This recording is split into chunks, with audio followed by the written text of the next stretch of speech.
গুরু পূর্ণিমা, আর সেই উপলক্ষে ফের বেলুড় মঠে মুখ্যমন্ত্রী যাবেন। সকাল 11টা নাগাদ তার বেলুড় মঠে পৌঁছানোর কথা। সেখানে রামকৃষ্ণ মঠ মিশনের প্রেসিডেন্ট মহারাজ সহ অন্যান্যদের আশীর্বাদ নেবেন মুখ্যমন্ত্রী। 11টা নাগাদ বেলুড় মঠে পৌঁছানোর কথা মুখ্যমন্ত্রী শুভেন্দু অধিকারীর। গুরু পূর্ণিমা উপলক্ষে ফের বেলুড় মঠে যাচ্ছেন আজকে মুখ্যমন্ত্রী। এই মুহূর্তে একদম সরাসরি বেলুড় মঠ থেকেই অয়ন ঘোষাল প্রতিনিধি রয়েছেন আমাদের সঙ্গে। অয়ন, আজকে মুখ্যমন্ত্রী যাবেন, গুরু পূর্ণিমা উপলক্ষে আশীর্বাদ নেবেন, সব মিলে এই মুহূর্তের আপডেট, এই মুহূর্তের আবহ।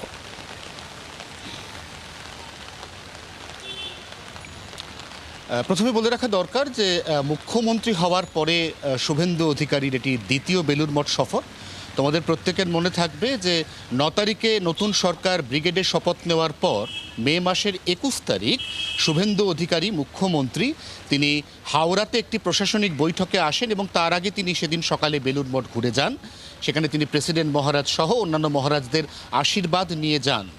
আজ গুরু পূর্ণিমার দিন মুখ্যমন্ত্রী শুভেন্দু অধিকারী সকাল 11টায় বেলুড় মঠে আসবেন বলে এখনও পর্যন্ত মুখ্যমন্ত্রীর শিডিউলে দেওয়া আছে এবং সেই উপলক্ষে এই মুহূর্তে বেলুড় মঠের সামনের দিকের যে রাস্তা, ঢোকার যে পথ অর্থাৎ মেন যে এন্ট্রি পয়েন্ট, সেখানে নিশ্ছিদ্র পুলিশি নিরাপত্তা ভক্তদের জন্য। অর্থাৎ আজ গুরু পূর্ণিমাতে যে সমস্ত ভক্ত, অগণিত ভক্ত তারা বেলুড় মঠে আসবেন, তাদের প্রবেশের জন্য একটি মাত্র গেট। সেই গেটের মধ্যেও আমরা দেখতে পাচ্ছি যে মেটাল ডিটেক্টর বসে গিয়েছে, বডি স্ক্যানার বসে গিয়েছে। আমার ক্যামেরা বন্ধু নবীন আরও একটু কাছে গিয়ে সেই ছবি দেখাচ্ছে একদম গেটের সামনে থেকে, যেখানে আমরা দেখতে পাচ্ছি যে সাধারণ যারা ভক্ত তাদেরও প্রবেশের ক্ষেত্রে একই রকম কড়াকড়ি। আমাদের সামনের যে গেট রয়েছে সেই গেট দিয়ে মুখ্যমন্ত্রীর কনভয় একেবারে প্রেসিডেন্ট মহারাজের ঘর পর্যন্ত ঢুকবে।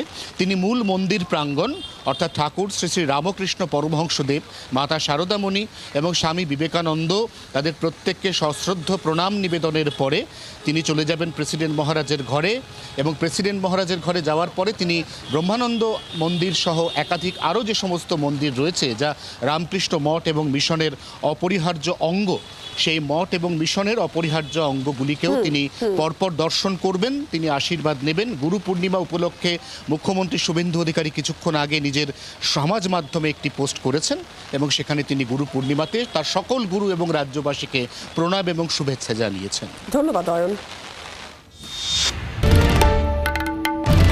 বাংলার আওয়াজ, বাঙালির আবেগ, জি 24 ঘন্টা।